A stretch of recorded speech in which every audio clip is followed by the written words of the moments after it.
Vamos abrir nossa Bíblia em Colossenses, capítulo 2.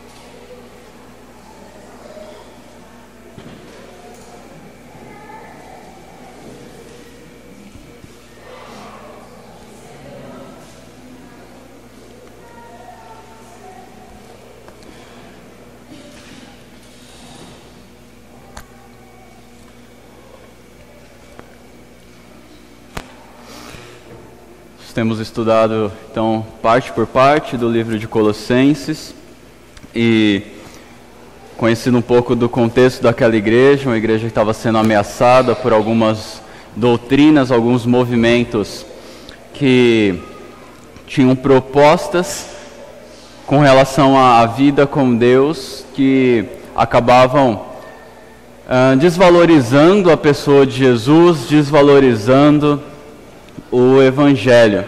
Nós vimos no começo, aí no capítulo 1, Paulo apresenta quem é Jesus, o que ele fez, coloca Jesus lá em cima, no topo de todas as coisas, reconhece a salvação daquela igreja, reconhece a fé deles, uma fé genuína.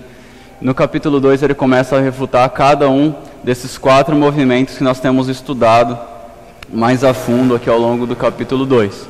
A gente falou sobre o legalismo, onde as pessoas diziam que você tinha que seguir determinadas regras, determinadas leis para tentar ser aceito por Deus. Mais especificamente naquele contexto era a questão do judaísmo, a circuncisão, guardar os dias de festas lá que eles tinham previstos na lei mosaica.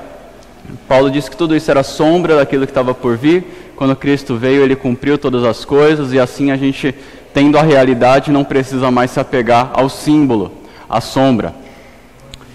Vimos também sobre o filosofismo, que eram pessoas que buscavam uma sabedoria mais profunda, fora da Escritura, fora da Bíblia, fora da pessoa de Jesus, fora de Deus. Buscavam sabedoria em revelações especiais ou na filosofia do mundo.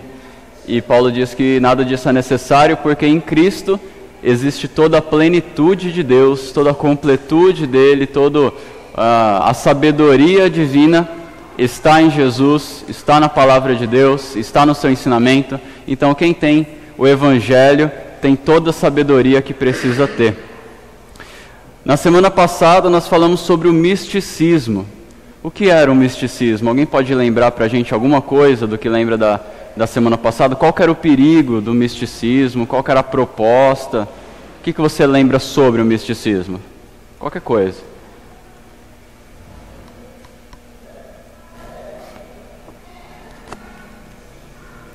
Algo? Sérgio.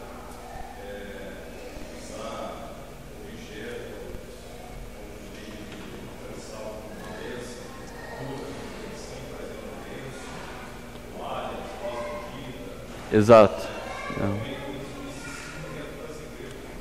Exatamente. A gente falou disso, da crença nos objetos, né, um poder especial. O que mais sobre o misticismo?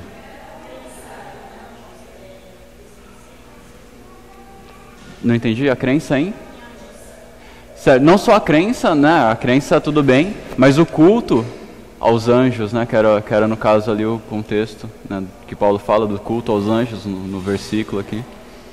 O que mais, Claudete?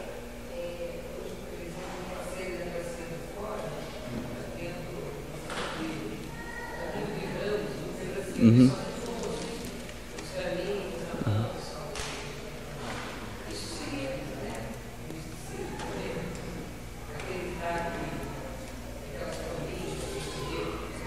Sim, se você atribui poder a um objeto, né?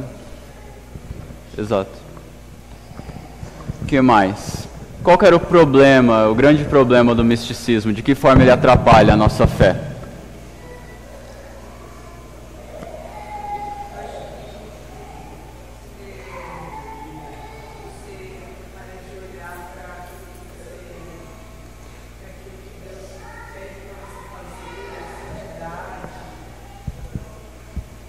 Em vez de buscar a palavra de Deus, a santidade que Deus pede para a gente fazer, a gente acaba olhando para essas coisas. Que é mais rápido, de repente tem um resultado mais rápido. Ok. Algo mais, Alexandre? Sim. Você tem que se adequar àquilo, você tem que alcançar aquilo, né?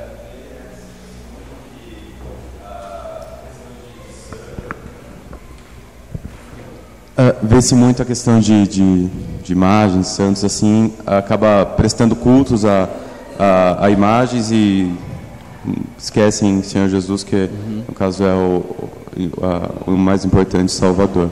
Então eles buscam a salvação a partir de imagens, de ramos, e não a partir de Senhor Jesus. Isso, cria intermediários, né, além de Jesus. Sim. Legal, falamos sobre isso também. Algo mais?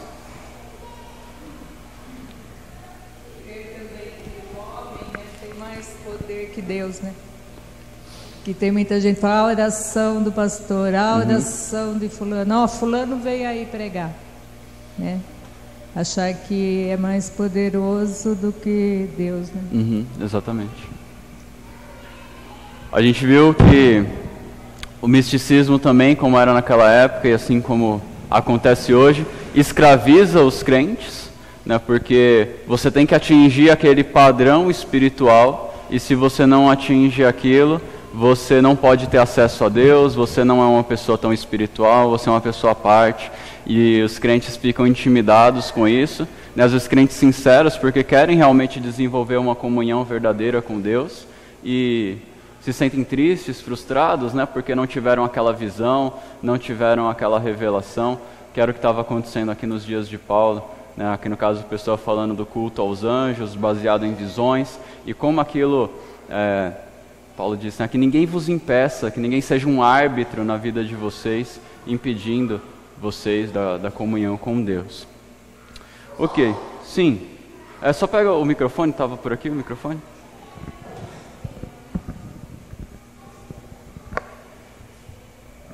Obrigado. Eu acho que o misticismo é uma coisa, por exemplo, a pessoa faz parecer que é verdade, mas não é verdade. Isso para mim é misticismo. Sim.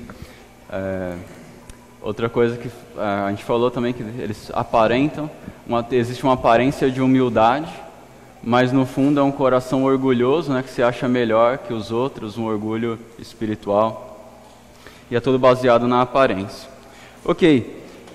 O quarto e último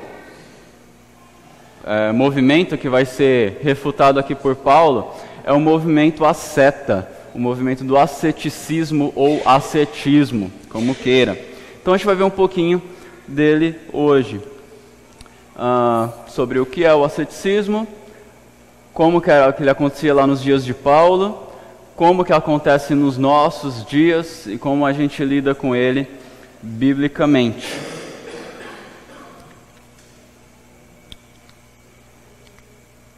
Então, primeiro, o que é o asceticismo? O asceticismo tem origem aí na palavra grega ascese, que significa exercício. A ideia aqui é você impor regras a si mesmo, é você colocar alguns exercícios para si mesmo, a fim de reprimir os impulsos do seu coração, os seus desejos maus, desejos pecaminosos, e de certa forma você regrar o seu corpo, você conseguir o domínio próprio, o domínio das suas ações, dos seus pensamentos, dos seus desejos, impondo certas regras para si, e essas regras, normalmente assim, proibindo algo que é lícito para si mesmo, algo que te traga alegria, algo que te traga prazer, porque a ideia é você reprimir o seu corpo, se privar do conforto, você machucar o seu corpo, porque eles acreditavam que fazendo isso eles poderiam dominar a carne, dominar a sua natureza, dominar o seu coração e assim viver uma vida virtuosa, vamos dizer assim, né? Era a linguagem da época, não era uma vida piedosa. mas uma vida virtuosa, uma vida de justiça, de retidão, onde você não é inclinado segundo as suas paixões. Então, eles se privavam de prazer, se submetiam ao desconforto, visando a santidade, visando a santificação. Era uma ideia de se purificar. Então, por exemplo, tenho aqui algumas imagens que podem ilustrar um pouco a ideia do ascetismo. Você tem a automutilação, a pessoa fere o seu próprio corpo. Isso é a ideia de... Existem alguns que fazem isso pensando em se castigar pelos seus pecados. Existem outros que fazem isso tentando disciplinar o seu próprio corpo. Então, sentindo a dor, você vai conseguir a pureza, você vai conseguir a santificação, né? Eles viam a santificação também como um processo, mas como que você alcança isso? Então, você fere o seu corpo, você se isola. Então, a ideia de morar numa caverna, por exemplo, ser meio que um monge, né? Então você dorme no chão, dorme na pedra, tudo isso você está disciplinando o seu corpo a dizer não àquilo que é prazeroso, àquilo que é gostoso, e por meio dessa disciplina você vai alcançar o domínio próprio, você vai alcançar a santidade, a santificação. Então essa era uma doutrina da época, e isso era muito atrativo para os crentes também, de certa forma, né? Porque havia também um discurso piedoso, uma busca pela santidade, uma aparência de humildade, e isso chama atenção, um crente sincero que quer crescer na santidade. Então, não, você tem o Evangelho, legal, isso é bom, mas agora a gente está aqui, lutando contra o nosso corpo para dominar, estamos crescendo em santidade. Então, a automutilação, a vida de isolamento. Havia uma questão também, aqui, muitos deles proibiam o casamento. Se você quiser ter uma vida santa, você não pode se casar. Outros faziam longos jejuns, e a ideia aqui não é jejum simplesmente para orar, a ideia é jejum para maltratar o seu corpo. Tá? Essa é a ideia deles. Então você fazia isso para sofrer, para sentir dor, e por meio disso você alcançaria um estado mais elevado. Por isso que essa ideia do exercício, tá? O asceticismo. Por exemplo, algo para ilustrar. Um dia eu tive uma atitude de asceticismo. No meu primeiro ano do seminário, foi um ano muito especial, eu fui muito confrontado com a palavra. E tem uma das matérias lá chamada Ética Cristã, onde a gente estuda uma série de assuntos até que os irmãos já estudaram aqui. Questões do coração, né? Por exemplo, ira, orgulho, ansiedade e coisas do tipo. E aí no final do ano você é desafiado a fazer um autoexame, você colocar num papel como você vê a sua vida, áreas que você precisa melhorar. E aí você escolhe uma daquelas áreas para fazer um estudo mais profundo, ir na Bíblia, ver o que a Bíblia diz sobre aquele assunto, procurar livros sobre o assunto, fazer resumos. É um trabalho bem legal, um trabalho que você faz ao longo de um semestre inteiro, para chegar no final do ano e colocar a sua experiência de como foi o resultado ao longo de todo aquele ano trabalhando naquela área específica. E é uma coisa que normalmente marca muito a vida da gente. E eu gostei muito e fiquei bem chocado assim quando eu olhava para o papel e falava assim: meu Deus, quanta coisa eu tenho que corrigir no meu coração, quantos pensamentos, quanta inclinação ruim, vergonhosa. E eu falei, eu quero melhorar isso, eu quero tratar a minha vida. E aí, então, na minha imaturidade, falei assim, não, eu vou fazer algo intenso, eu vou mudar radicalmente. E aí o que eu decidi? Eu via muita coisa dos impulsos do meu coração, né, pensamentos, desejos, coisas assim. Então como que eu vou matar isso? Como que eu vou refrear isso? E aí, ouvindo a ideia de alguns irmãos que estavam fazendo jejum, eu peguei essa ideia. E olha só o que eu pensei. Isso eu não conhecia o asceticismo. Mas eu pensei o seguinte, já sei, eu gosto muito da carne que o seminário faz no almoço. Eu não vou mais comer carne. Eu não vou fazer isso. Por quê? Porque é alguma coisa que eu gosto. Então eu vou treinar a mim mesmo a rejeitar algo que eu gosto, mesmo sendo algo lícito, né? Não tinha pecado nenhum naquilo, mas eu vou treinar o meu corpo para dizer não, né? Eu vou olhar para aquilo, eu vou estar com vontade e vou dizer não. Pronto, por meio desse exercício, eu acredito que vou ser capacitado a quando chegar um pecado de verdade, eu vou dizer não também. Porque eu exercitei isso em mim, né, a dizer não para algo que eu gosto, mesmo que não seja pecaminoso, e isso vai facilitar quando eu me encontrar com uma tentação real, um desejo pecaminoso real, eu vou estar mais capacitado, vou estar mais santo assim. Qual foi o resultado disso? Emagreci ainda mais e não fiquei mais santo coisa nenhuma.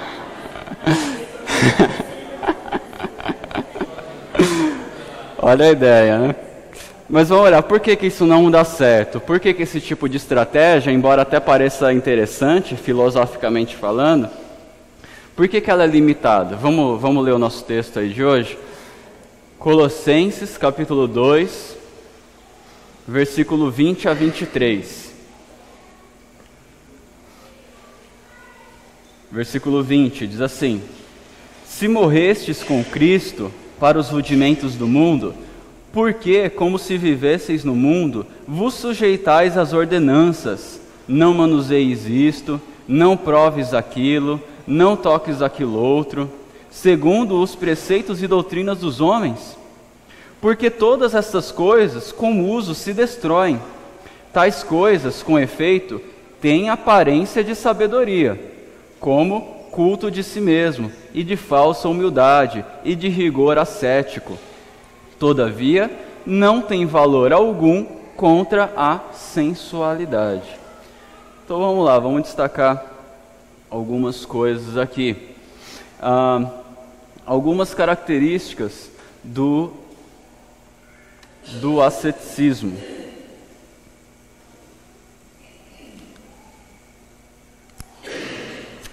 Consiste de regras humanas. Versículos 20 a 22 diz aí: por que vocês, tendo morrido, já morrendo com Cristo, já morreram com Cristo, por que vocês ainda se submetem a essas ordenanças, não proves isso, não toque naquilo, baseado nos preceitos humanos? Então perceba aí que ele não está pensando em regras, em princípios que foram estabelecidos por Deus na palavra, daquilo que é lícito a um crente, daquilo que não é lícito. Ele está pensando aqui em regras, em doutrinas que foram estabelecidas pelos homens.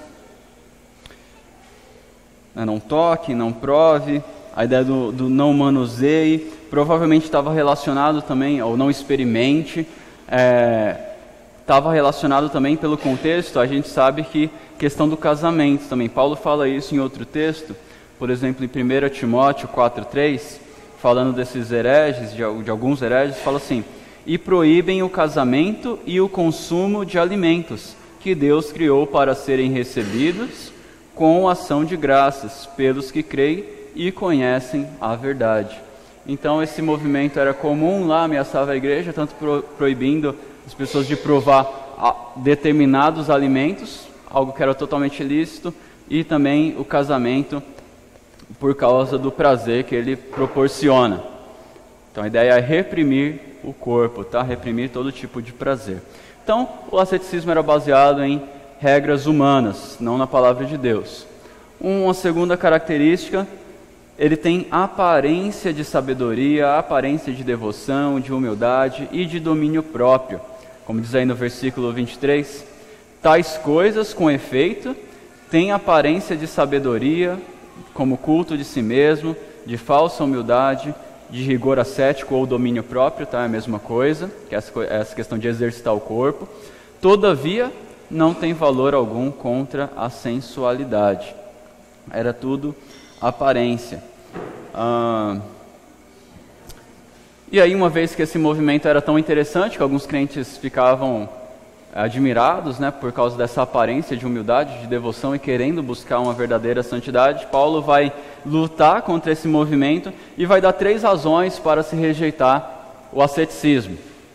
Primeira delas já morremos com Cristo e por isso não estamos debaixo da tradição de homens. No versículo 20 ele começa falando aí, se já morrestes com Cristo, né, pensando na questão da conversão, a ideia de que Cristo, quando nós colocamos a nossa fé em Cristo, nós nos conectamos com Ele, de tal forma que Ele é nosso representante, então assim Cristo morreu, nós morremos com Ele, nós estamos unidos pela fé nele, morremos e ressuscitamos com Ele, é o que Ele vai falar mais para frente.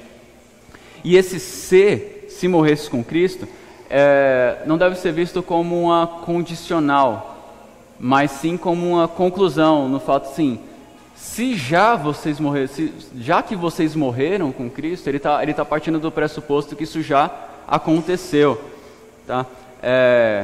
É como aquela ideia em outros versículos, por exemplo, se Deus é por nós, quem será contra nós? Ele não está pensando assim, bom, se Deus for, mas se Deus não for, ele não está pensando numa opção. Não, já que Deus é por nós, se Deus é por nós, é essa mesma ideia aqui, tá? Se vocês já morreram com Cristo, se vocês já têm a fé em Cristo, tá? Então, como que vocês ainda se apegam aos rudimentos desse mundo? Rudimentos aqui é a ideia das doutrinas dos homens, as religiões daquela época, o misticismo daquela época, as regras.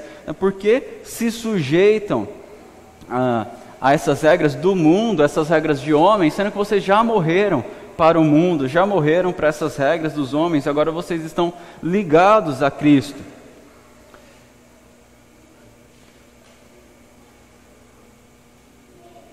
Existe um certo tom de indignação, de frustração aqui da parte de Paulo, né? Como vocês permitem, como vocês se sujeitam a essas regras? Não manuseis, não prove, não toque.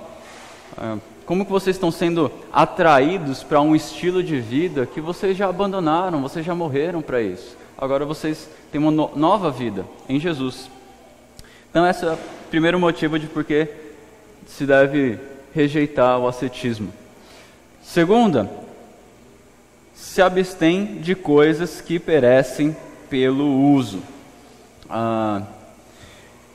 Ele fala aqui de uma abstinência de alimentos, né? Não prove, não toque.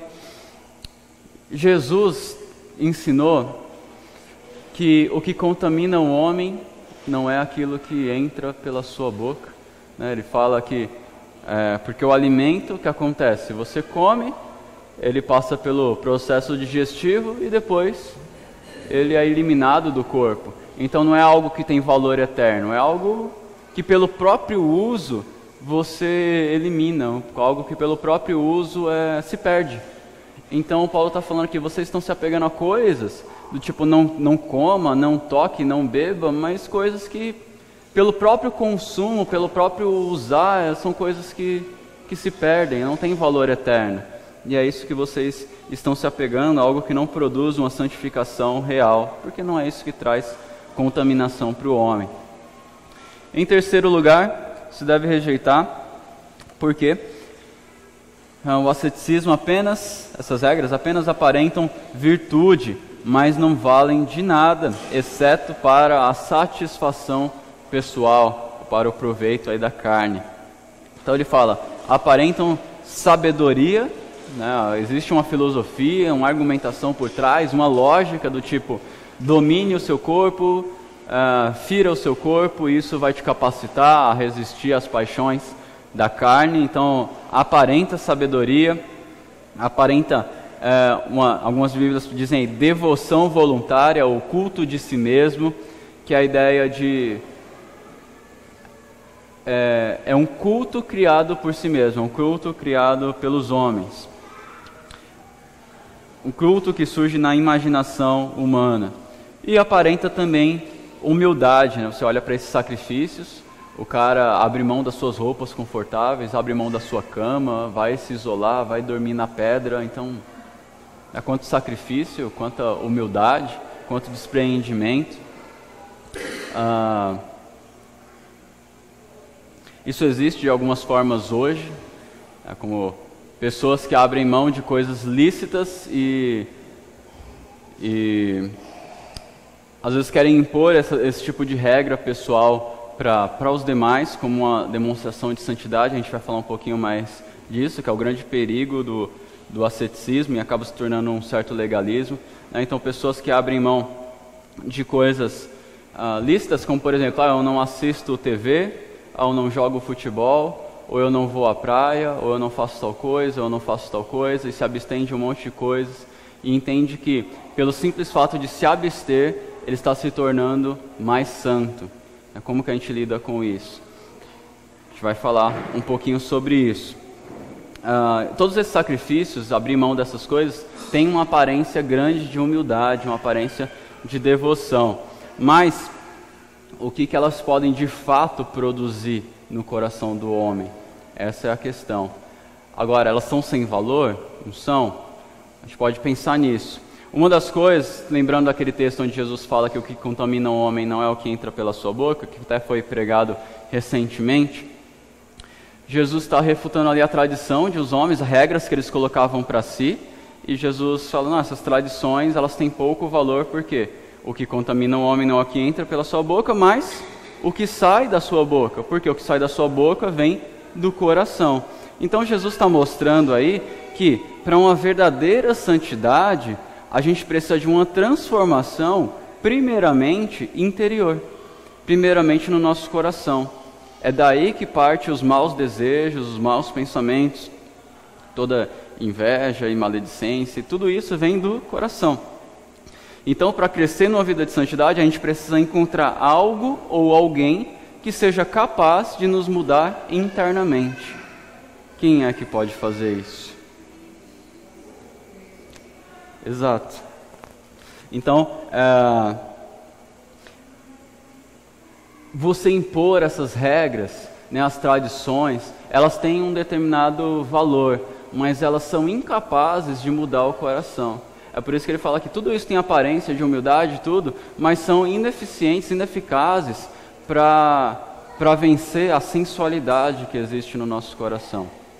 Agora, elas são sem valor? É errado eu criar algumas regras para mim, para me proteger de determinadas tentações. Existe uma área lá que eu caio, então eu quero colocar determinados limites. Jesus não ensinou, se teu olho te faz pecar, corte seu olho, lança fora. Como que a gente lida com isso? É errado eu colocar então essas regras, né? A ideia não é errado, na verdade isso é bom. Colocar essas regras, colocar limites, criar, não, isso aqui eu não vou fazer, isso pode ser excelente. Mas isso primeiramente, é uma aplicação pessoal para a sua vida. E, em segundo lugar, que a gente tenha consciência de que essas coisas podem nos proteger de cometer o ato do pecado. Mas, essas cercas que a gente vai colocando, não, isso aqui eu não vou mais fazer. Então, de repente, o cara tem lá, eu tenho problema com futebol, sempre que eu jogo, eu peco. Ou eu tenho um problema com a internet, eu fico demais, eu sou viciado em internet, então eu vou colocar alguns limites para mim. Eu vou cancelar meu plano de internet, eu não vou mais jogar com os meus amigos, no máximo eu vou assistir. Ele está colocando algumas cercas ali na sua vida. Isso é importante? Sim, é importante. Isso protege a pessoa de cometer os atos que ela tem cometido, de cair numa tentação. Agora, qual é o erro? O erro é achar que por causa dessa regra vai acontecer uma mudança real no seu coração. Não, isso impede a gente de cometer um ato, mas ainda o nosso coração continua necessitando de Cristo, necessitando do agir do Espírito Santo, necessitando da transformação. Então nós colocamos isso para nos proteger, mas buscamos em Deus, buscamos na palavra, buscamos por meio da oração o agir de Deus na nossa vida, para que Ele mude o nosso coração, para que a gente comece a odiar aquilo que a gente amava, o pecado, e passe a amar as coisas de Deus, passe a desejar as coisas de Deus e a querer buscar aquilo independente da regra. Até que em determinado momento a gente possa tirar essa cerca e falar, agora eu vou voltar a jogar futebol, agora eu vou voltar com o meu plano de internet, porque já passou um tempo, Deus tratou a minha vida, tratou o meu coração. Essas coisas que são lícitas eu posso voltar a praticar. Sérgio, só quem está com o microfone aqui?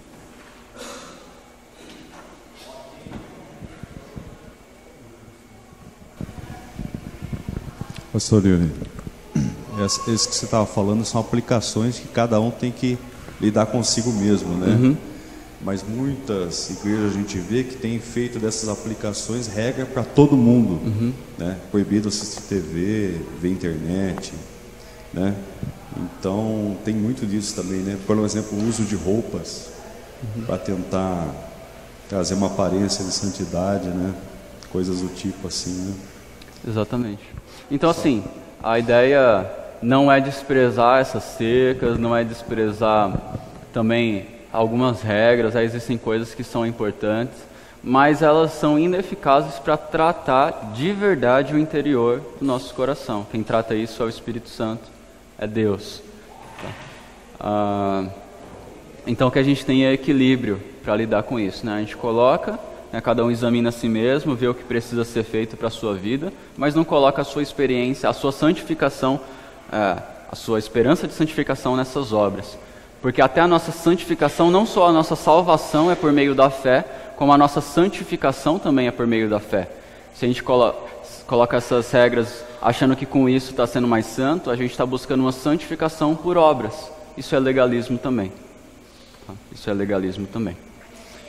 Assim como nós podemos ver um versículo aqui que Paulo trata isso, 1 Timóteo 4, 7 e 8, ele diz: rejeite, porém, as fábulas profanas e velhas, profanas de velhas, e exercita-te na piedade. Olha a ideia do exercício aí, exercita-te na piedade. O exercício físico é de pouco proveito, a piedade, porém, para tudo é proveitosa, porque tem promessa da vida presente e da vida futura. Então algumas pessoas gostam de usar esse versículo para dizer que não precisa ir na academia, né? O exercício físico é de pouco proveito. Eu acredito que aqui Paulo está, como ele está refutando uma doutrina herege aqui no capítulo 4, aquela ideia de não prove, não se case e tal, acredito que o exercício físico que ele fala aqui é essa ideia, é a autodisciplina no corpo para tentar promover uma santidade. Ele fala, isso tem pouco proveito, pode servir de alguma coisa, pode te proteger de alguma coisa, mas é pouco proveitosa. O que tem proveito mesmo? A piedade, uma vida de devoção a Deus, sua vida diante de Deus, desenvolvendo temor a Deus, buscando a Ele, a palavra dEle, isso sim transforma o nosso coração. Ok?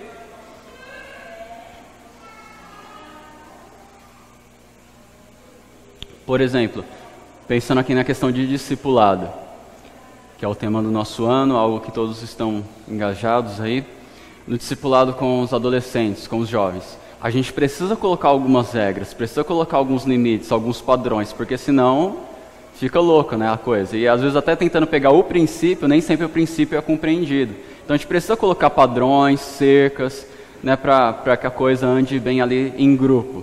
Mas o engano nosso seria, tá todo mundo aqui bonitinho seguindo ali os padrões, então tá todo mundo santo. Está todo mundo amando a Deus de fato em coração? Não necessariamente. Pode estar todo mundo adotando um simples comportamento, mas o seu coração ainda está longe de Deus. E assim que ele tiver a oportunidade, ele vai se desviar. Que às vezes acaba o que acontece com muitos jovens quando saem de casa, quando vão para a faculdade, que não tem mais a autoridade dos pais. O coração, na verdade, estava longe de Deus. Né? Adotava um comportamento bonito, estava ali de acordo com as cercas, com as regras, com as tradições, mas o coração estava longe de Deus. Isso é um cuidado que a gente precisa tomar no nosso discipulado, tá? Colocamos padrões quando necessário, mas focamos sempre num coração que ama a Deus. Alguns exemplos de asceticismo nos nossos dias. Alguns tipos de jejum, como eu falei que eu fiz no passado. Existe um tipo de jejum bíblico, aquele tempo que você separa para oração, né, para dedicar tempo mesmo ali de comunhão com Deus, onde você abre mão de qualquer outra coisa para se concentrar ali no seu tempo com Deus. Isso é algo saudável. Mas existe aquele tipo de jejum que é tentando exercitar seu próprio corpo. A ideia de viver isolado para evitar todo tipo de tentação. Então, meio que como um monge que se isola do mundo. Não é essa a vontade de Deus para a gente, mas é viver no mundo e desenvolver a santidade entre o mundo. Alguns tipos de celibato também, a pessoa que evita o casamento porque quer evitar o prazer como um tipo de punição para si mesmo. Nós temos hoje aí uma ordem católica, conhecida como os franciscanos.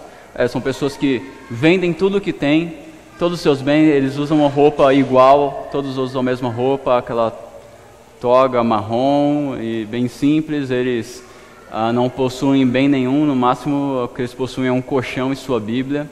Vivem de doações que aparecem a cada dia, e tudo isso é uma ideia de ir mortificando a sua carne por meio dessas coisas, tá? Vão viver no monastério. A automutilação também, punir a própria carne, e coisas do tipo rejeitar cinema, teatro, coisas semelhantes. Coisas que são lícitas, mas que a pessoa, não só que ela quer criar uma cerca, mas como ela acredita que negando isso a si mesma, ela vai crescer em santidade. Conclusão que a gente pode chegar aqui, pensando no asceticismo, Cristo é superior ao asceticismo, porque apenas Ele oferece triunfo sobre a sensualidade. Irmãos, ficou claro isso? Consegui explicar? Ficou alguma dúvida? Algo que o irmão queira comentar aí? Antes da gente fechar esse ponto? Só pegar o microfone, tá chegando.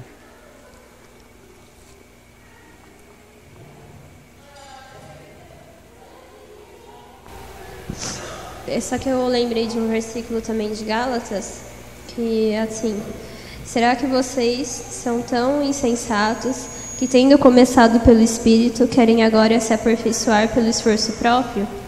Que é a ideia, né, de... Qual que é a referência aí? É Gálatas 3:3, que... Deixa eu ver se eu sei isso mesmo. 3:3. Que só que se a salvação, né, veio pelo Espírito, também a santidade vai ser assim, né? Não pelo nosso próprio esforço. Exatamente. É aquilo que Paulo fala em Filipenses 1:6. Aquele que começou a boa obra em vós, ele mesmo irá completá-la até o dia de Cristo.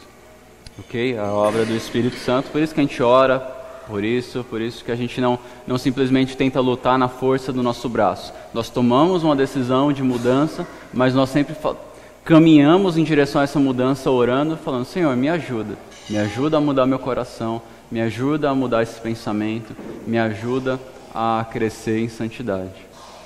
Se você perder essa perspectiva, em algum momento você vai se frustrar com a sua caminhada cristã.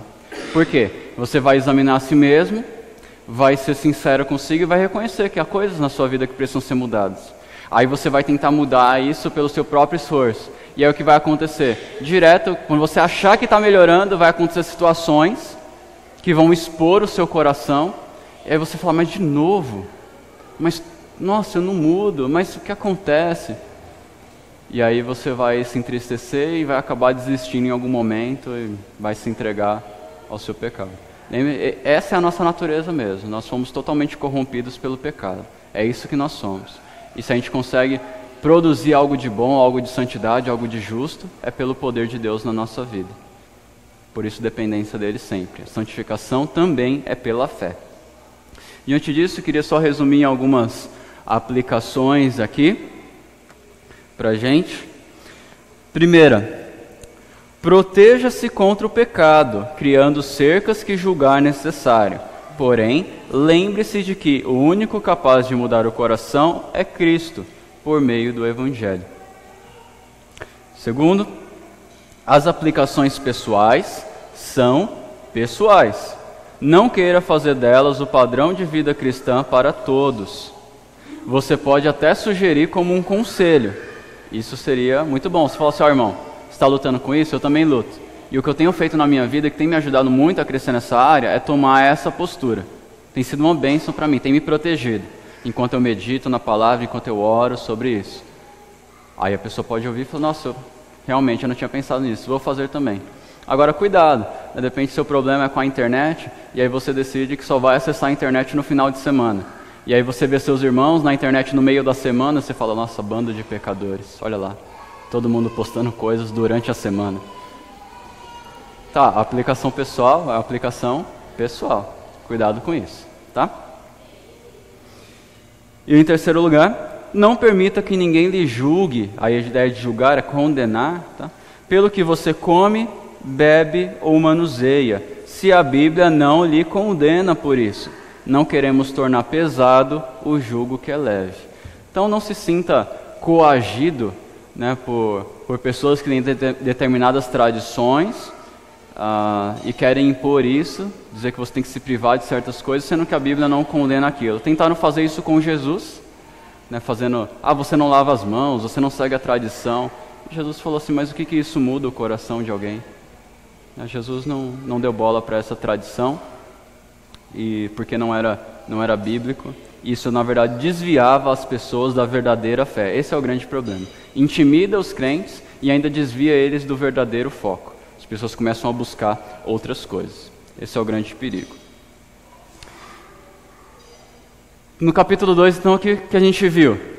Todos esses movimentos, aqueles 4 movimentos sendo refutados um por um, e em todo momento Paulo provando biblicamente que Cristo não só é suficiente para verdadeira sabedoria, verdadeira espiritualidade, verdadeira santificação, o crescimento com Deus, não somente era suficiente para isso, como também é superior a todas essas coisas, porque tudo isso é limitado. As obras da lei não podem salvar, as obras dos homens, as leis dos homens não podem promover santificação, as revelações místicas dos homens não podem promover a verdadeira espiritualidade. O único meio para todas essas coisas é Jesus. Jesus vence em tudo. E aí agora, no capítulo 3, Paulo vai falar sobre como viver então a verdadeira espiritualidade, como alcançar a verdadeira comunhão com Deus, que são aí implicações práticas do Evangelho.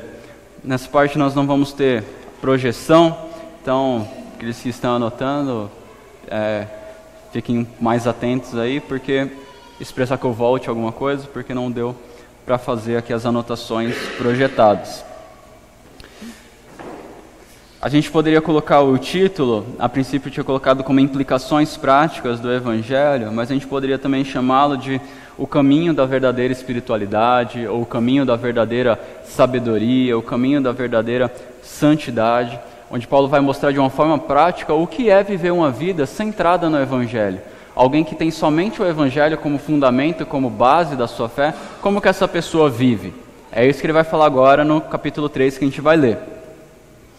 Então, primeiramente, dos versículos de 1 a 4, Paulo vai falar sobre a fonte da verdadeira santificação e sabedoria.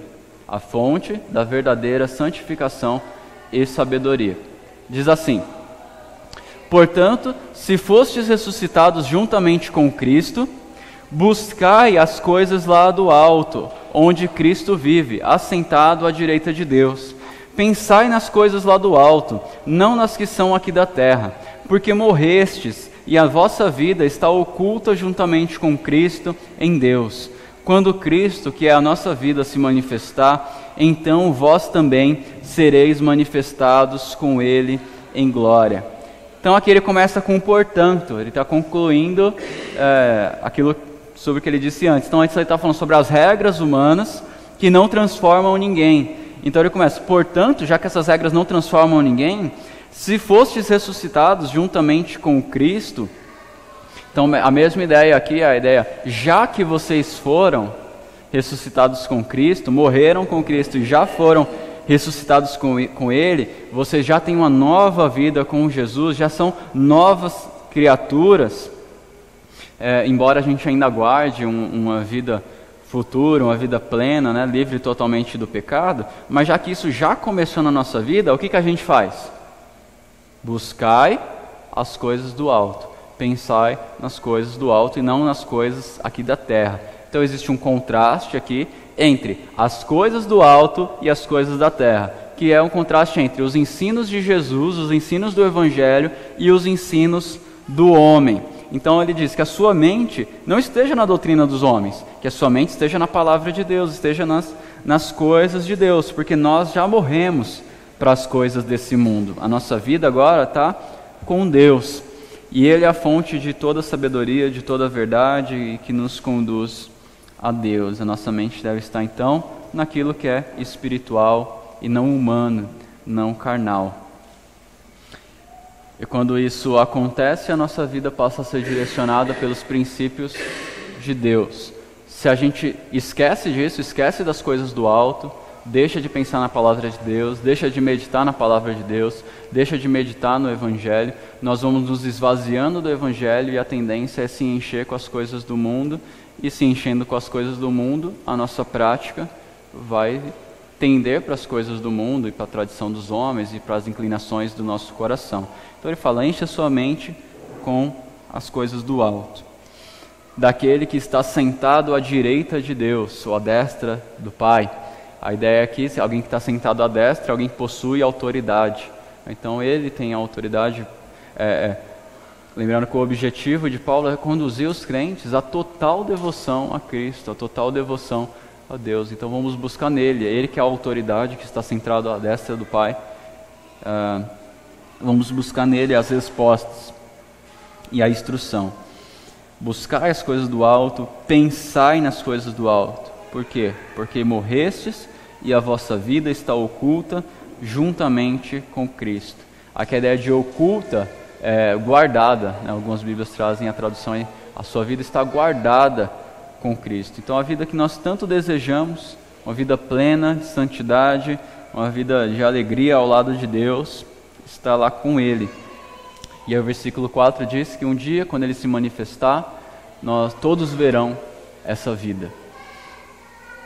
Nós já desfrutamos de uma vida com Deus, já desfrutamos das bênçãos da salvação, porém nem sempre essa vida é percebida, porém nem sempre o mundo percebe essa vida. Às vezes nós somos zombados, escarnecidos por causa disso, mas a nossa vida, a verdadeira vida está lá, está guardada com Ele no alto. E um dia, quando Ele se manifestar, quando Ele voltar na sua segunda vida, na sua segunda vinda, essa vida vai ser manifestada a todos. Então assim, que a nossa mente continue lá, vivemos aqui, mas com a nossa cabeça lá, uma viva esperança na eternidade, na vida com Deus. Pense nessas coisas, é isso que vai moldar o caráter de vocês verdadeiramente. Como viver buscando as coisas do alto? Isso vai ser explicado aí nos versículos seguintes, de 5 a 17. Que do versículo 5 a 17, Paulo vai falar então sobre a santificação motivada pela nova vida em Cristo. A santificação motivada pela nova vida em Cristo. Então, diante dessa realidade, né, vocês já morreram com Cristo, já ressuscitaram com Cristo, pensem nas coisas do alto. Aí ele vai dar uma exortação. Diante de tudo isso, então, o que você faz? Faça morrer a natureza terrena. No versículo 5, ele começa a dizer isso. Fazei, pois, morrer a vossa natureza terrena. E aí ele explica o que é essa natureza terrena. Ele dá alguns exemplos, só alguns para ilustrar. Prostituição, impureza, paixão lasciva, desejo maligno e a avareza, que é idolatria. Por essas coisas é que vem a ira de Deus sobre os filhos da desobediência. Ora, nessas mesmas coisas andastes vós também, noutro tempo, quando vivieis nelas. Agora, porém, despojai-vos igualmente de tudo isso. Aí ele continua falando mais sobre a natureza terrena. Ira, indignação, maldade, maledicência, linguagem obscena do vosso falar. Não mintais uns aos outros, uma vez que vos despistes do velho homem com os seus feitos, com as suas obras. Então aqui essa ideia da natureza terrena, existem alguns sinônimos que a Bíblia usa para isso, que são carne, o velho homem, o homem interior. Aqui no finalzinho, no versículo 9, ele fala velho homem. Então tá falando, é tudo a mesma coisa, tá? O nosso eu caído em pecado. Então, resumindo aqui, em que consiste essa natureza pecaminosa? Ele vai citar aqui alguns exemplos. Cita primeiro 3, aí no versículo 8, no versículo 5, de natureza sexual, que é prostituição, impureza e paixão lasciva. todos esses pecados, tem pouca diferença entre eles. Alguns são mais atitudes, outros são mais desejos, mas estão relacionados a uma deturpação sexual. A gente sabe que o sexo é bom, ele foi criado por Deus, mas ele foi criado para ser desfrutado no momento certo, com a pessoa certa e do jeito certo. Então, quando algo sai ali do propósito de Deus, né, o marido com a sua esposa, no seu contexto, em amor, quando isso sai, se torna algum desse tipo de pecado. Prostituição, impureza, paixão lasciva, né, qualquer coisa que fuja ali do relacionamento entre marido e mulher no contexto de casamento, fere o princípio de Deus para o sexo. Isso é algo comum da carne, algo comum daqueles que estão vivendo longe da vontade de Deus. Fala do desejo maligno, que é a cobiça, e fala da avareza, que ele coloca uma observação aqui, que é idolatria. A avareza que é idolatria. Por que avareza é idolatria?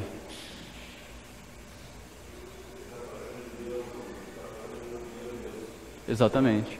A pessoa que vive em função, né, do dinheiro, as decisões dela são todas tomadas pensando no seu lucro, pensando no quanto ela vai gastar.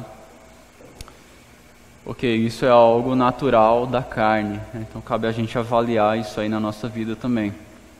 No versículo 8 ele continua falando de mais algumas outras características do velho homem, coisas que precisam ser abandonadas: a ira, a indignação, que é semelhante à ira. Talvez ira seja mais algo interno, e a indignação aquela coisa mais a cólera, né?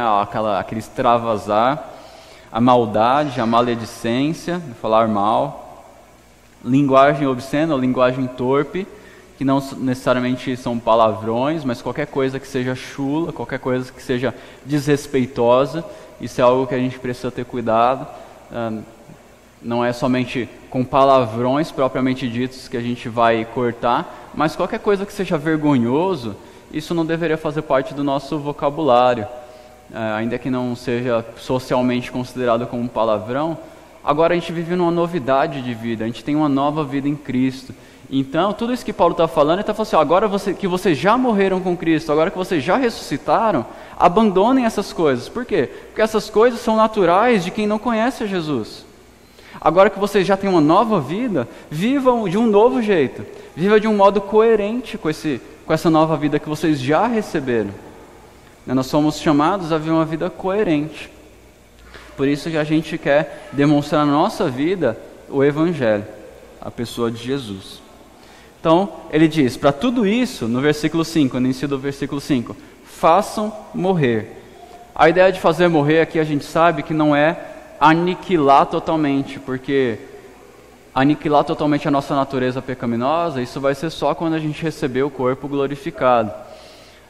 Nós aguardamos isso, mas enquanto não chegamos lá, nós vamos mortificando, nós vamos adormecendo a carne, nós vamos, por meio da devoção a Deus, por meio do exercício da piedade, da ajuda de Deus, nós vamos enfraquecendo a carne, nós vamos lutando para que esses desejos que existem no nosso coração não nos dominem, não vençam, mas que com a ajuda de Deus a gente viva a verdadeira santidade.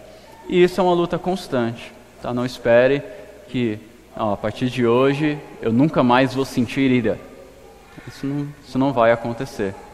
A partir de hoje eu não vou ter nenhum pensamento imoral. Isso não vai acontecer por uma simples decisão. Tá? Isso é algo que Deus vai trabalhando na nossa vida e que todos os dias a gente precisa lutar contra isso. Nunca mais vou pensar mal de ninguém. Não é assim que funciona. É uma luta constante. Tá? No dia que você achar que já está bom, é aí que você vai cair. Aí você para de lutar. Enquanto você tiver consciência da sua natureza, de como ela é forte, vai ser melhor, você vai lutar mais, você vai estar mais atento ao seu coração. Então não esqueça disso. Razão que Paulo dá aqui para a gente mortificar a carne em primeiro lugar, nós já morremos com Cristo. Em segundo lugar, versículo 6, façam morrer por quê? Porque essas coisas, por essas coisas é que vem a ira de Deus aos incrédulos. Então assim, olha, eles praticam isso e por causa dessas coisas vem a ira de Deus sobre eles. Você que já é uma nova vida, já tem uma nova vida em Cristo, você vai querer seguir o caminho deles, o caminho que é totalmente contrário à vontade de Deus? Não faz sentido.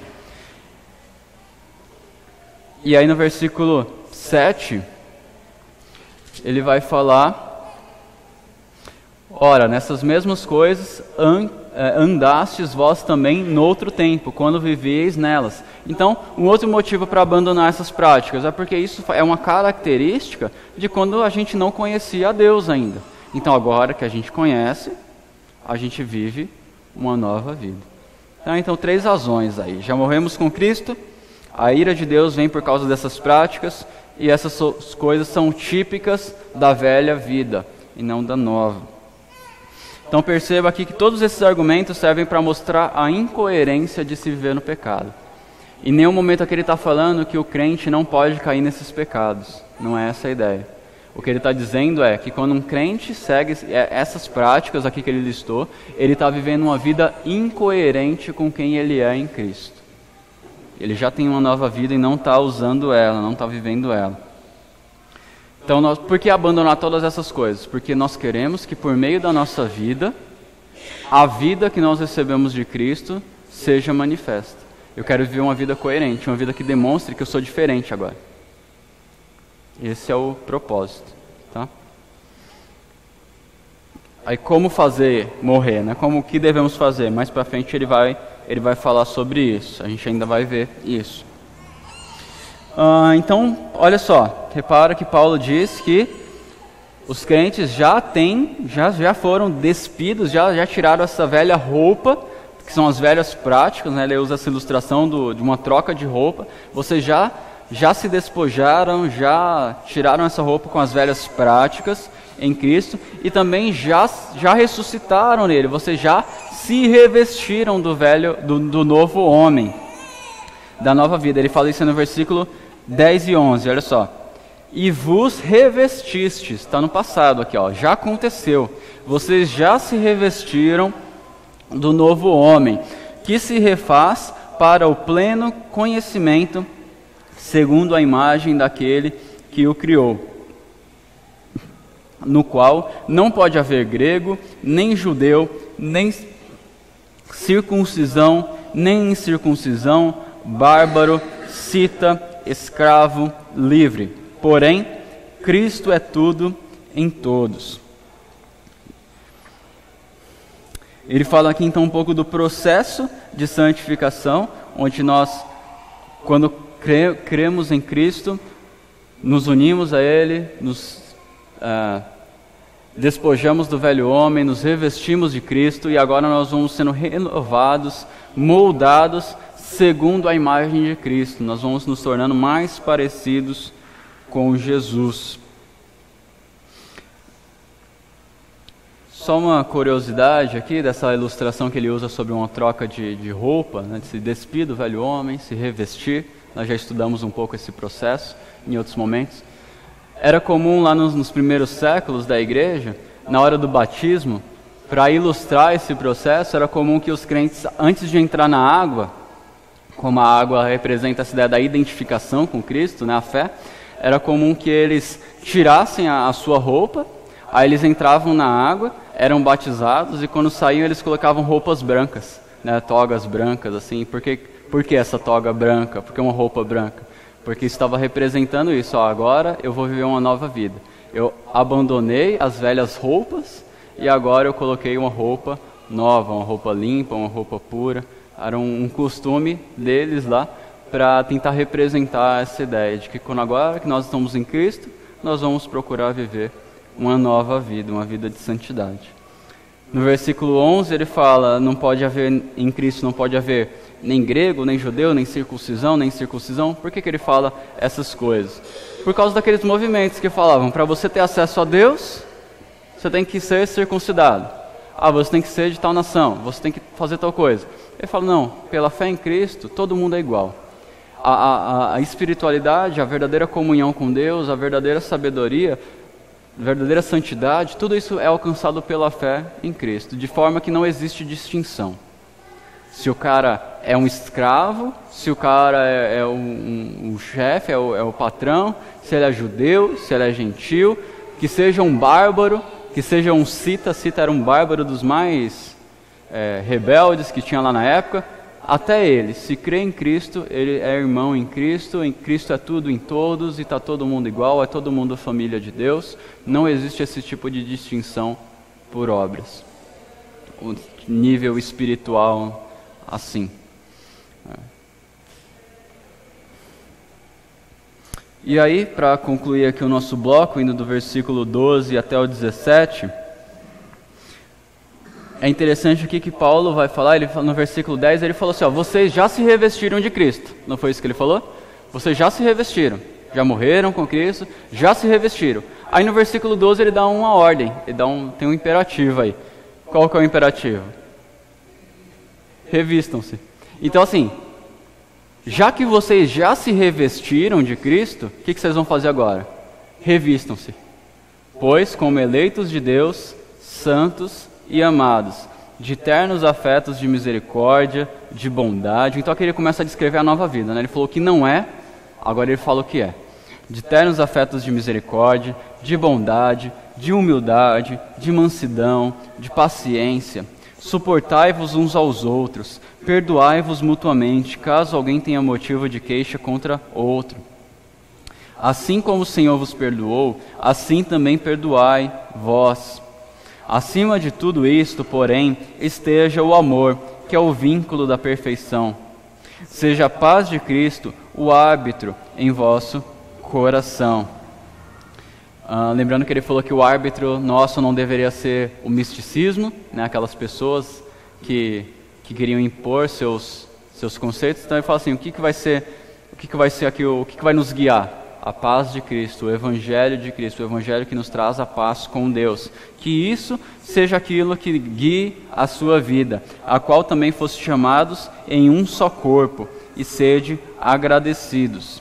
Habite ricamente em vós a palavra de Cristo, instruí-vos e aconselhai-vos mutuamente em toda a sabedoria, louvando a Deus com salmos e hinos e cânticos espirituais, com gratidão em vosso coração. Aí a conclusão aqui, e tudo o que fizerdes, seja em palavra, seja em ação, fazei-o em nome do Senhor Jesus, dando por ele graças a Deus Pai. Novamente, quero chamar a atenção aqui para o fato de que Paulo afirma que aqueles crentes já morreram e ressuscitaram com Cristo, já se despiram do velho homem, já se revestiram do novo homem. E aí, diante disso, ele dá um imperativo. Então, façam morrer a natureza pecaminosa e se revistam como eleitos de Deus, se revistam como filhos de Deus amados. Isso é algo que Paulo faz com frequência. A gente pode tirar uma lição também para o nosso discipulado aqui. O exemplo que ele dá. Ele parte da realidade espiritual para trazer um ensino prático. A gente costuma falar que é do indicativo para o imperativo, que é aquilo que você vai nortear aquilo que você deve fazer. Então ele fala, quem vocês são? Ele indica, vocês são filhos de Deus, vocês já morreram com Cristo, vocês já se revestiram do novo homem, vocês já são santos. E agora, o que você faz? Sejam santos, se revistam-se, morram para o velho homem. Então assim, aquilo que você é em Cristo, já é, agora você vai pôr na prática. Se a gente inverter isso, a gente cai no legalismo, que é a ideia de, faça isso para que então você seja. Paulo não faz isso. Ele fala, já que você é, então seja. É assim que ele motiva os crentes a viver a santidade. É um chamado à coerência.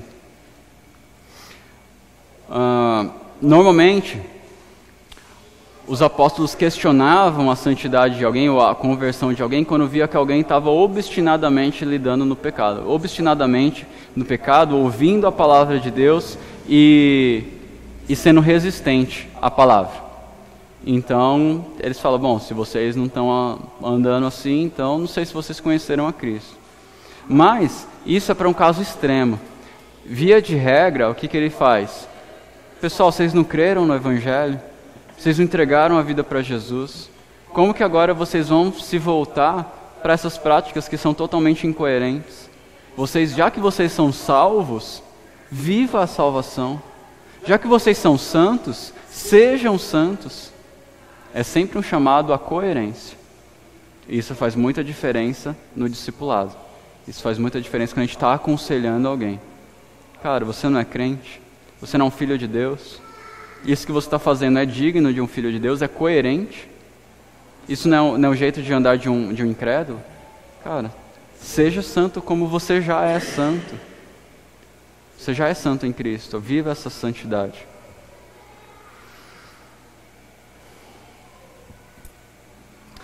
Ele coloca aqui várias posturas do que é um novo crente, do que é uma nova vida, né?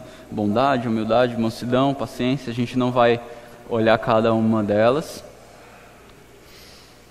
Talvez na semana que vem a gente olhe para uma ou outra delas.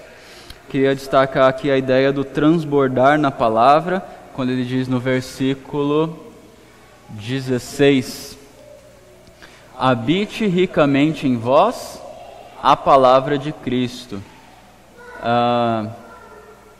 E ele mostra como fazer isso, que é instruí-vos e aconselhai-vos mutuamente com toda a sabedoria e louvando a Deus. Então, como que nós nos enchemos da palavra? Ensinando uns aos outros, aconselhando uns aos outros e louvando a Deus com sinceridade, com gratidão no nosso coração. É assim que a palavra de Deus vai habitando em nós ricamente, ela vai transbordando. Então, se nós quisermos viver uma vida de santidade, mortificar a carne, nós precisamos que um dos exercícios para nós é conhecer a palavra de Deus, fazer com que ela transborde em nós. E isso, perceba que é uma responsabilidade de toda a igreja, ensinando uns aos outros, aconselhando uns aos outros. Se a gente tiver relacionamentos com irmãos maduros, irmãos que estão interessados na palavra, onde as conversas promovem isso é excelente para a nossa vida com Deus. Crentes que vão nos falar da palavra, que vão nos aconselhar segundo a palavra. Isso é algo que toda a igreja precisa viver. Tá? O ensino de uns para com os outros não deve ser... O ensino não deve ser de mão única, somente de quem está aqui à frente, mas deve fazer parte do nosso relacionamento, assim como o aconselhamento. E aqui diz também, louvando a Deus de coração. Uma observação aqui é que esse louvor que seja bíblico. Se esse louvor for bíblico, o louvor é as músicas e os hinos que a gente entoa. Isso ajuda a gente também no nosso crescimento com Deus, ajuda a gente a se enriquecer da palavra, mas vai ajudar se a música for baseada na palavra, o que tem sido difícil de encontrar hoje em dia.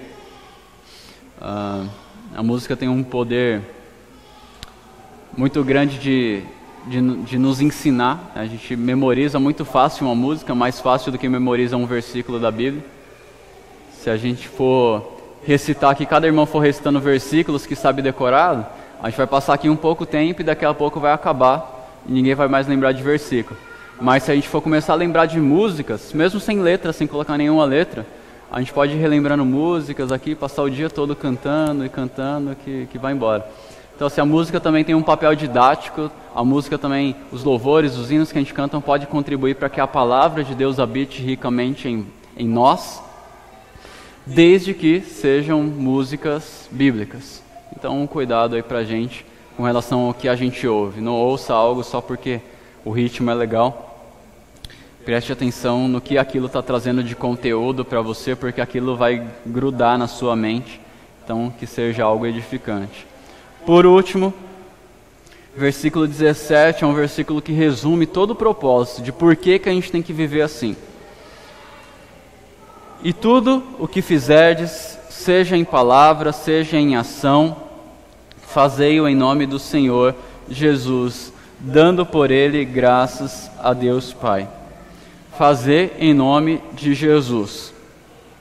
O que significa isso? O que vem à sua mente quando se fala fazer algo em nome de Jesus?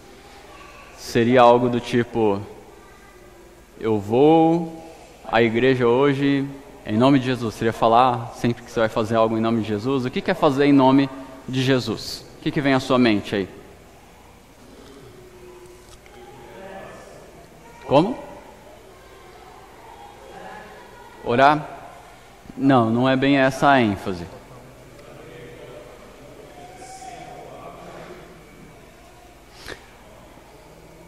Tem isso, né? Aquilo que for feito realmente vai ser aprovado por Ele, mas não é bem essa a ênfase do fazer em nome dEle. Não, ainda não é essa a ênfase. Está ligado à forma, mas tem aí uma característica importante da gente pensar que isso vai ajudar até na gente, como a gente se vê como cristão. Tudo que eu fizer em palavra, né, ou em motivação, em atitude, em palavra, em ação, fazer em nome de Jesus. Diga, Chico. Você tinha levantado a mão?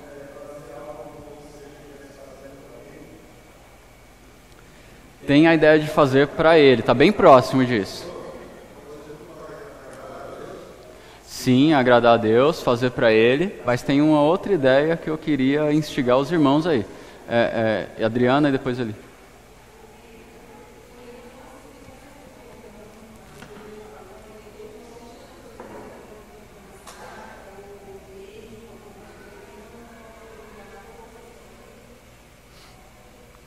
Isso é uma verdade, mas ainda não é a ênfase aqui. Eli. Ainda não. Olha só, deixa eu dar um exemplo. Eu chego aqui e eu falo assim: pessoal, eu vim aqui em nome do pastor Charles. Ele não pôde estar aqui, então eu venho aqui em nome dele trazer uma mensagem para os irmãos. O que eu estou dizendo? Eu estou representando ele. Então, o texto diz: tudo que eu fizer, seja em palavra, seja em ação, que eu vá não no meu nome, mas que tudo que eu fizer seja em nome de Jesus. Assim como nós oramos em nome de Jesus, porque eu me dirijo a Deus e falo: Senhor, eu estou pedindo isso em nome dele, em nome de Cristo. Por isso que a gente tem que orar segundo a palavra de Cristo, né? Se as palavras dele, se nós estivermos nele e as palavras dele estiverem em nós, tudo que nós pedimos será concedido pelo Pai. Então nós oramos sempre segundo ele. Então nós fazemos as coisas também como representantes dele. É assim que a gente tem que se ver como cristão. Nós estamos nesse mundo, vivemos num mundo caído, e nós somos representantes. Lembra aquela ideia de imagem de Deus? De espelhar a imagem de Deus, de espalhar a imagem de Deus. Nós fazemos tudo aquilo que eu falo, que tudo aquilo que eu faça, eu possa dizer assim: pessoal, eu estou aqui, não no meu nome, mas eu estou em nome de Jesus. Eu estou como um representante dele. Então a ideia é: irmãos, vocês que já se despiram do velho homem, vocês que já se revestiram do novo homem, que agora, quando você sair por aí, tudo aquilo que você fizer possa ser visto como uma representação de Cristo. Ele não está mais presente, mas o seu corpo está. E o seu corpo somos nós. Nós representamos o Senhor Jesus aqui. Esse é o princípio de por que nós devemos viver uma vida de santidade. Nós não vivemos isso para alcançar o favor de Deus. Nós não vivemos isso para ter a aceitação dEle. Nós fazemos isso porque já fomos alcançados por Ele, já ressuscitamos com Ele, já somos santos. E agora nós vamos pôr em prática aquilo que nós já somos. De tal forma que tudo que nós fizermos seja em nome dEle, seja como representante dEle. Faz sentido isso? Alguma dúvida?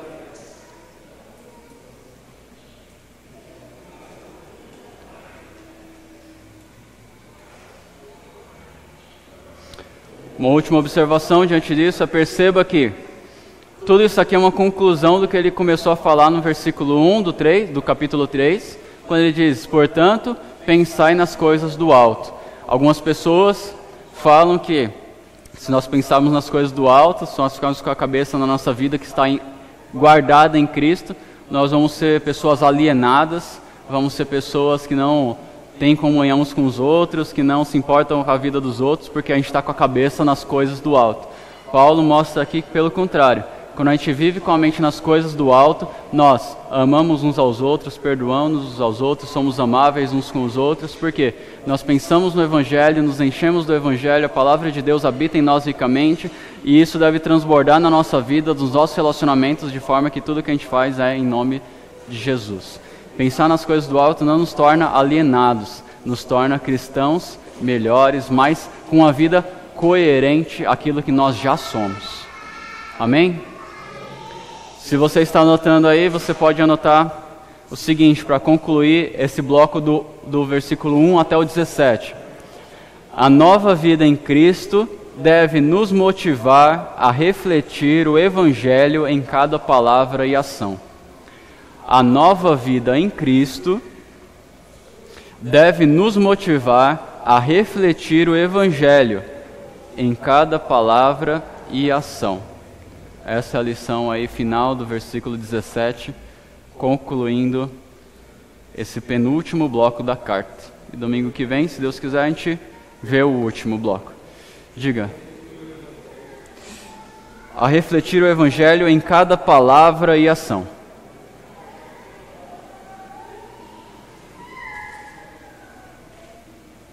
Aquilo que nós já somos motiva aquilo que nós devemos ser na prática. Essa é a ideia.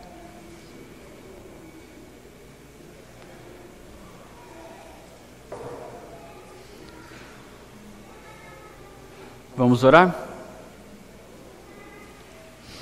Senhor nosso Deus, nós louvamos a Ti pela Tua palavra e clamamos a Ti, Senhor, pela Tua ajuda, que o Teu Espírito que habita em nós e que nos ajuda a viver uma vida de santidade, que mudou o nosso coração, mudou nossa mente, que Ele continue a agir em nós dia após dia, para nos conduzir a uma vida de santidade e uma vida que reflete o amor de Cristo, que reflete o seu caráter, a sua obra, de tal forma que a santidade que nós já possuímos pela fé em Ti seja expressa em nossas palavras e atitudes, para que quando os outros olharem para nós, eles vejam a Ti, que eles conheçam a nossa fé por meio também das nossas atitudes, da nossa vida, da nossa esperança. Senhor, que a nossa mente esteja não nas coisas dos homens, não nas tradições humanas, mas esteja nas coisas do alto, esteja em Cristo, o qual tem a nossa vida guardada e cremos que um dia se manifestará de forma que todo olho verá. Senhor, abençoa o restante do nosso dia, nos guarda e protege. Em nome de Jesus, nós oramos. Amém.